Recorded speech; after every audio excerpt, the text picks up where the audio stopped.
Yes, indeed, man. I mean, had to bring you back, man. This documentary got everybody talking, people going at it. So, it was only right to bring you back and get your point of view, man. But I want to get right into it, man. 50 and Ja. How you feel about both of them going at it? You seen it? I couldn't do nothing but see it, bruh. You know what I'm saying? Because 50, tried to smash him with one of the stories that we told on Art of Dialogue before. But what people don't realize is that the story that they put out there is like that having to have some money to keep Big and Craig Mack around before he got to Clyde Davis. You know what I'm saying? They wasn't able to tell that story because they didn't have no intel on that story or what went down, or they didn't do their investigations right, which he also led up to the reason why Wolf ain't here today. You understand? They didn't tell that story. They didn't tell a story about Jessica Rosenbaum, who was at the City College situation. You understand? It was Puff, Heavy D, and Jessica. And that was the Valley Mob. The Diddy documentary has taken the world by storm, sending ripples through the music industry and rattling some of its most influential figures. But long before 50 Cent even thought about documenting the saga, one person was already aiming at Diddy's downfall, Gon Deal. Now, Gon is stepping forward with explosive claims that could shift the narrative entirely. According to him, there's footage the public has never seen, clips 50 Cent allegedly decided to cut. That raises a crucial question. Why? Why was Gon Deal completely absent from a documentary meant to expose Diddy? And even more intriguing, what exactly was left out that someone didn't want the world to witness? When people first noticed Gon's absence, the assumption was straightforward. Maybe he chose not to participate. But Gon insists that's far from the truth. Behind the scenes, he says he was very much meant to be part of the project, until things took a sudden, unexpected turn. Gene recounts that early discussions were active and promising. Calls were made, names exchanged, and the vision for the documentary seemed ambitious, detailed, and unapologetically honest. The plan was to include multiple perspectives, each shedding light on a different aspect of the bad boy era: business dealings, personal upbringing, and street life, painting a full picture that wouldn't be easy to sugarcoat. But then the dynamic shifted. What began as a professional collaboration reportedly turned tense once issues of money, control, and authority came into play. Promises didn't align with reality, and Gon realized that the power structure driving the documentary was not what it appeared to be. The prominent name used to promote the project, he claims, didn't wield the influence everyone assumed it did. And that's when things truly unraveled. Talking, man. A lot of people want to know why you wasn't in it, man. Well, first and foremost, I thought I was going to be in the documentary at first until I started talking to that director. I think her name is Stapleton. I don't know her name. The white chick, I don't know, man. Me and 50 talked like 45 minutes. The producers had been calling me and everything. So this one night, 50 called me up and, they got him on the phone. Me and him was just talking. We was talking about old times, sit down with Black Hands, sit down with, with Puff Kids, the whole Puff situation, and this documentary that he's going to be doing. You know what I'm saying? So I told him that I was going to, have Kirk and Tim. Kirk will be the one who talk about the business part of it. Tim would be the one who talk about the growing up phase with Diddy and everything, and over there working in the record industry with him and stuff like that. They was like family. And I was going to talk about, the street stuff, what was going on with Bad Boy, with the security, with Wolf, with the City College, with, the time that I knew about when I was with him up until about early 2004 or something like that. But basically the streets and then the traveling with him and the atmosphere and everything. And then go back into the Notorious Big stuff with the Tupac and the whole 9 yards, all the stuff that I knew. You know what I'm saying? So we was talking and he sounded like, yo, listen to him. They gonna spare no expense with this whole documentary. So I said, all right, cool. So what I did was I spoke to Tim and I spoke to Kirk Burrows. And I was like, yo, because I had Tim number. Tim didn't know how to get in touch with Kirk. Kirk didn't know how to get in touch with Tim. But Kirk was trying to tell me, give him the number with the Tim. I said, nah, I ain't doing that. So I gave one of the producers the number in the whole 9 yards to get in touch with Tim because I want to see him get money because I know Tim got a hell of a story with Puff. So then I talked to Tim and I told him, yo, listen here, man, we should go in as a package deal. All three of us, we could tell a hell of a story about this whole documentary. You know what I'm saying? From front to start. Then whatever stuff that they get and everything like that. So let's go in there and ask them for 50 apiece. You know what I'm saying? So Tim was like with it, yo, Gene, whatever, go ahead like that. Kirk was like, yeah, okay, cool, Gene. It was like a general census that we was gonna do this in a whole package deal. You know what I'm saying? And then I started speaking to the producers and everything like that because 50 had told me himself that they was going to spare no cost in doing this because he wanted to tell the story and he wanted to tell the story like it was supposed to be told and everything. What I was asking for was crazy and they wasn't spending money like that. I'm talking about you got footage, you got clothing, I was doing footage, I had pictures, all the stuff that I had, you could figure out a way to pay a brother and stuff like that. And then I was telling her about some prices that I've already received and I had the invoices to show it. And then she was calling me like I was lying. I'm like, yo, who do you think you talking to? You know what I'm saying? And she was talking about, there's no way nobody paid. Nobody what? I say, first of all you people come with these documentaries and stuff. The first thing you tell me, y'all tell these people out here that y'all don't pay, and y'all pay. If you can make a picture look like $10,000-$15,000, you know what I'm saying? You can sit here and tell me that you're gonna pay me for my time sitting right down here with y'all. You understand? So then, one thing led to another, and I was like, yo, all right, well then, F you. I spoke to 50, and then she said 50, and this is exact words that came out her mouth. 50 does not determine what goes in and go out of this documentary. And he definitely don't pay. He determine what somebody get paid. It's not his documentary like that. I was like, oh, so if it's not his documentary and I spoke to him like that, I don't need to be doing nothing with you because I'm doing this on the strength of him. Gene Deal has been highlighting the elements that were conveniently left out of the documentary series. And one omission he finds particularly shocking is the death of Diddy's longtime bodyguard, Anthony Wolf Jones. Wolf wasn't just a security guard. He was, according to Gone, the backbone of Diddy's protection. He managed movement, ensured safety, and made split-second decisions that could mean life or death. Far from being a background figure, Wolf was deeply woven into the fabric of Bad Boy during its most turbulent years. Yet in the documentary, his name barely appears, and the circumstances surrounding his death are all but glossed over. Gene strongly pushes back against the version of history presented, disputing claims made in the series about who was responsible for certain incidents. He argues that the narrative framing, painting a massive East Coast versus West Coast feud sparked by a single event, is misleading and conveniently sidesteps where the real responsibility lies. What makes Wolf's absence even more troubling, Gene says, are the warnings he allegedly gave that went unheeded. Wolf reportedly refused to travel unless strict security measures were in place, sensed danger well before situations escalated, and had instincts that certain trips should never happen.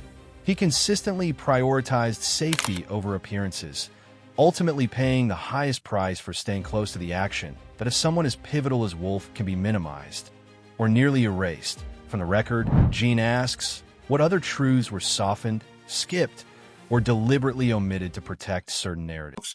The Valley in the Bronx. If you're not taking these 2 tour buses of my niggas out there, I'm not going. Had told Puff them, had told Kirk Burrows. You understand? I went down there and Kirk Burrows called me up. He's like, yo, Gene, You and Wolf, I got y'all tickets to LA. I said, all right, cool. So I go down there and I pick up the tickets to LA. I got Wolf ticket. I got a Wolf ticket. So I'm calling Wolf up. I say, yo, Wolf, I got your ticket to go to LA. Wolf said, I ain't going. I said, what you mean you ain't going? He said, yo, Gene, I ain't gonna tell you how I'm making I ain't gonna tell you how to make your money, but I'm gonna let you know this. I told Puff them if they wasn't gonna take 2 tour buses of my niggas out there with us, I'm not going. Wolf is the head of all the functions that has to do with Puff dealing with security. I had my own contract with Puff, yeah. Paul Alford ran Green Gate Security, which is the daily operations of Puff stuff. That's his house, his cars, his transportation. He ran the office, the bad boy office, the clothing, all. He ran the daily operation with his security. Wolf is over whatever's happening with Puff. You understand? Wolf tells Puff them and tell Kirksborough and them, no, if y'all not going out there right, nobody should go out there at all. Kirk calls me, I said, yo, Gene, you gonna go? I said, yeah, I'll go, bro. He said, Gene, I said, yo, dog, but we shouldn't be going out there. I tell Kirk the whole, yo, Gene, all y'all gonna be doing is going to the studio and y'all gonna go to Soul Train and go to the studio. Y'all not hanging out, y'all not doing nothing. All me and Puff did when we went there that month was hang out. And I told people all the time, and I said in the documentary before, I thought this kid had a death wish because all we did was hang out. We never saw Big at not one of the events that me and him went to, the House of Blues, movie theaters, not the California, the Celebrity Club, I guess, is it Celebrity? No, begins with a C. Never seen him in none of the clubs, none of the places. You understand? Big ain't coming to none of the places. The one time Big went out is when he got. The one club that he went out to is and that's where he got. So Wolf did not and was not going anywhere that had to do with California. And it wasn't because of the Jake situation. It was that he wanted to be safe, and the only way he felt safe if he was going out there with the dudes from his clique. I wrote a whole big situation in my book regarding that, Mighty. And I know you're doing this. I want to say that right there because I was there the night that Meech had promised Puff, you know what I'm saying? He ain't have to worry about Suge Knight. He ain't have to worry about nobody from this point on. And telling Puff some shit made him think that he could talk to Wolf any kind of way. Because if anybody knew BMF was powerful back then, they had dudes from everywhere. Gondil also believes the documentary was full of misrepresentations, and he's particularly critical of Kirk Burroughs, who he claims wasn't as honest as the series suggested. While the doc painted Kirk as a straight shooter, Gon insists that crucial truths were either distorted or conveniently omitted. One of the biggest red flags, according to Gon, involved the claim that Biggie's funeral was paid for from his own funds. If anyone truly understood the flow of that money, it would have been Kirk, given his hands-on role in managing operations and finances at the time. Yet, Gon feels the documentary never pressed him on these details, leaving viewers with an incomplete picture. Gunn also raises questions about how certain individuals suddenly gained long-term control and influence over Biggie's business affairs after his death. Even though Biggie supposedly planned to sever ties with some of them while alive, Gunn suggests that strategic moves regarding publishing rights, marketing, and executive credits were made once Biggie was no longer there to advocate for himself. The documentary, he argues, glossed over these shifts in power rather than scrutinizing them. For Gunn, the real issue isn't just what Kirk said, it's what the documentary chose not to challenge. These omissions, he believes, protect certain alliances and reputations while keeping the full truth buried. If he's right, then the series barely scratched the surface of a much darker. You know what I'm saying? So if anybody would know that, Kirk Burrow would know that. And I heard Wayne Barrows came out and said some, but to refute that. You know what I'm saying? But if Miss Wallace got a check and the check, if she got if they had Biggie's budget and that was taken out, money was taken out that budget for his funeral, he did use it. And if anybody knew that, Kirk Burrows would know that because he was handling the money and the operations at that time.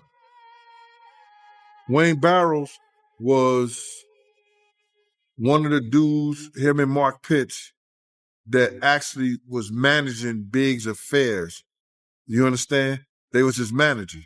Big had told me that he was going to get rid of them because they didn't know what they was doing before he died. I had a conversation with Big. Big said, I'm getting rid of them because they didn't want to F me up because they didn't want to convince him to sell his publishing and his marketing to Puff. They was Puff boys. I guess they met in school or whatever like that. But Big was going to get rid of them.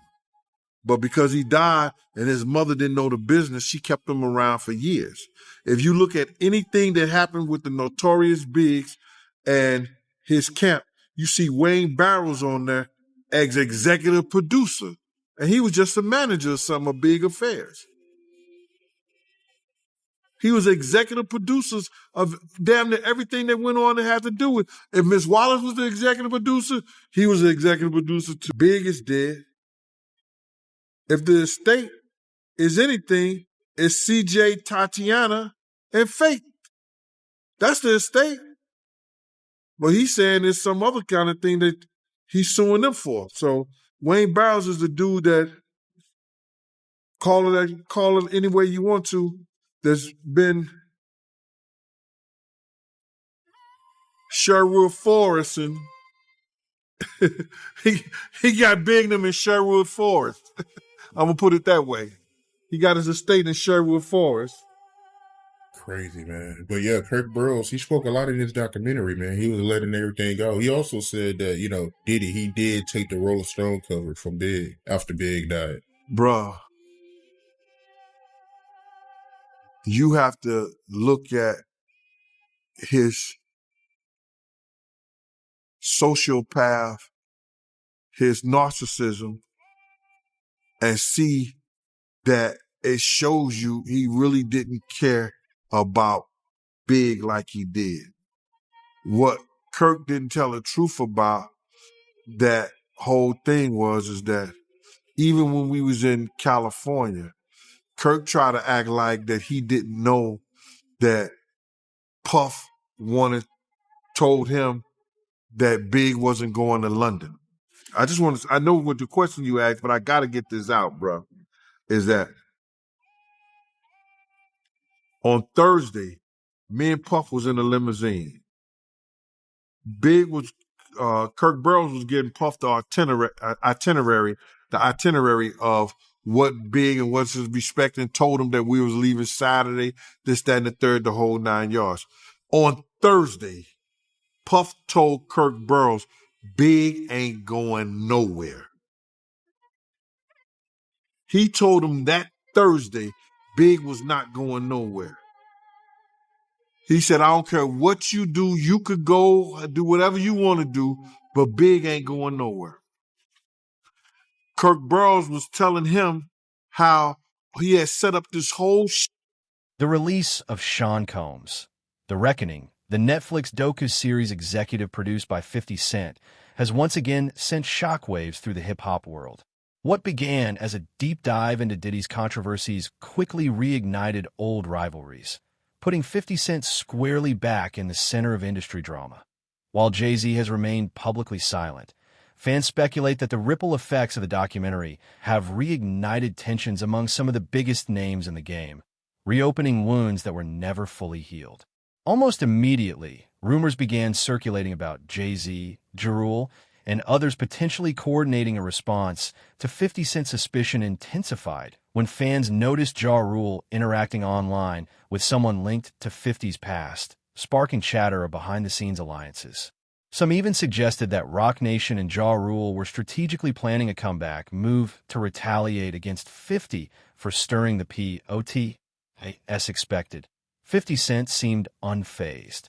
He brushed off the speculation with his signature sarcasm, joking that his momentum alone forces rivals to rally against him. When Gon Deal was asked about the rising tension between 50 Cent and Jay-Z, he didn't shy away from the topic, but he emphasized that much of the story circulating online is distorted.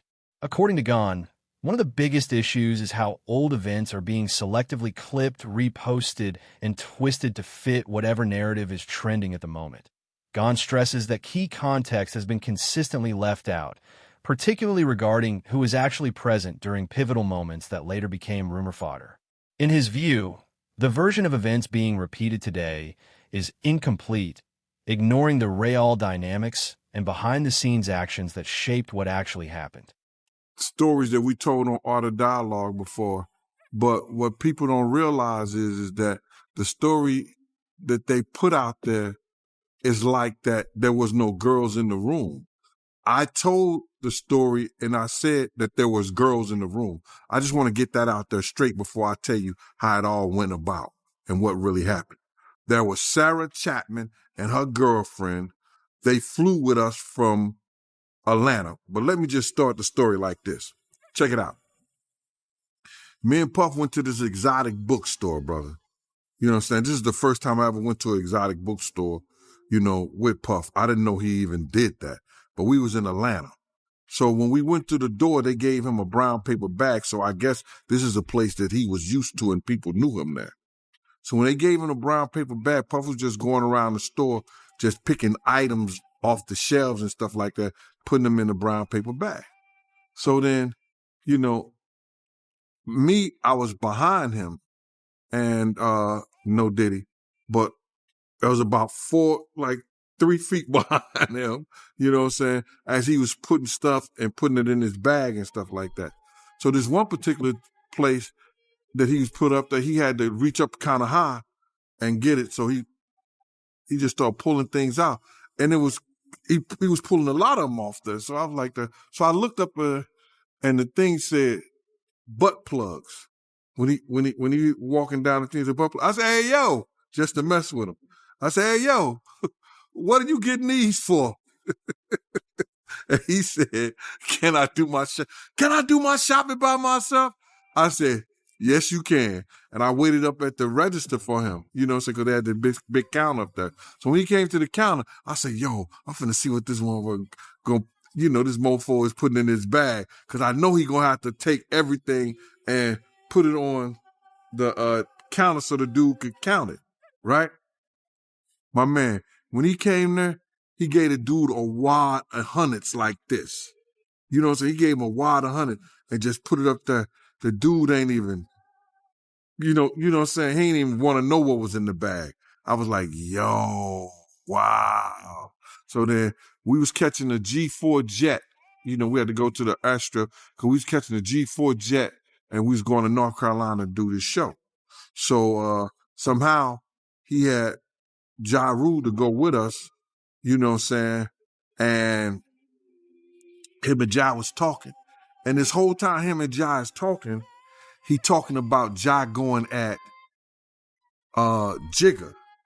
You know what I'm saying? This is crazy. But he was talking about Ja getting at Jay-Z.